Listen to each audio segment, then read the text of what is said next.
সময় মাঝে, মাঝে চিন্তা হয় যে কিভাবে বড় করলে আসলে সামনের দিনের মানে সত্যিকারের ওই আদর্শ সন্তানদের পিতা হইতে পারবো। সো সেই জায়গায় আপনার কোন সাজেশন আছে কিনা এই সাইকোলজিক্যাল পয়েন্ট অফ ভিউ থেকে? এখানের মধ্যে হচ্ছে আমাদের নেক্সট এর যে চেঞ্জিং টা আসতেছে জেনারেশন টু জেনারেশন। এখনকার আমরা জেনারেশন চেঞ্জিং আমি বলব ১ টা ২ টা জেনারেশন নয়, ৫-১০ টা জেনারেশন চেঞ্জিং এর মতন আসছে। জেন জি বলেন, এর পরের জেনারেশন বলেন ওকে। এবং এদের পৃথিবীটা অনেক কঠিন হয়ে যাবে। আপনি চিন্তা করেন ২০১২ সালের আগে হচ্ছে যে আমরা ইন্টারনেট, মোবাইল এত ছিল না। এখন ২০২২-২৫ এ হচ্ছে জগৎটা কিরকম। আবার এআই আসার পর দুনিয়াতে আরো চেঞ্জ হয়ে গেল। এখন আপনার বাচ্চাকে হচ্ছে শিখাতে হবে মূল্যবোধের প্র্যাকটিসের এখন বাংলাদেশে কোনো জায়গা নেই। কারণ আমরা এখন দেখিও না কেউ সৎভাবে চলে, যে খারাপভাবে চলে সেই নিজেকে অনেক হুম, পাওয়ার ভাবে দেখায় এবং ডমিনেন্ট করে। আমাদের হচ্ছে পলিটিশিয়ান বলেন হচ্ছে কখনো কোনো অপরাধের কারণে সরি বলে তার পদত্যাগ করে নাই, যে পর্যন্ত না মানুষ মারা গেছে।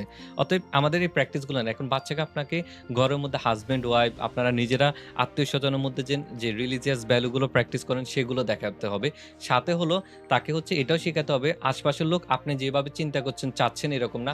ও যেন নেগেটিভ এনভায়রনমেন্ট এর সাথে ডিল করা শিখাতে হবে। এখন আমাদের মা-বাবাদের হয়টা কি বাচ্চাকে আমরা অনেক ইফোর্ট দিয়ে তো অনেক ভালোবাসি। ভালোবাসার কারণে ওকে আমরা কখনো না বলতে পারি না, কষ্ট শিখাতে পারি না, অভাব শিখাতে পারি না।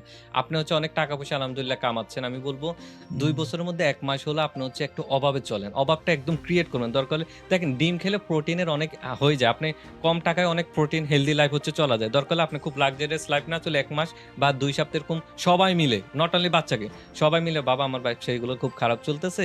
আমি হচ্ছে যে আমরা একটু সারভাইভ করতে হবে। তাকে ব্যাখ্যা করুন, বুঝান। এখনকার জেনারেশনকে আপনি ব্যাখ্যা করতে হবে। ইয়েস। এই জিনিসটা হচ্ছে কেন হচ্ছে। এবার আর নেক্সট জেনারেশন হচ্ছে যেমন আমাদের করোনা আসছে। করোনা আমরা ৩ বছর আটকা ছিলাম ঘরের মধ্যে।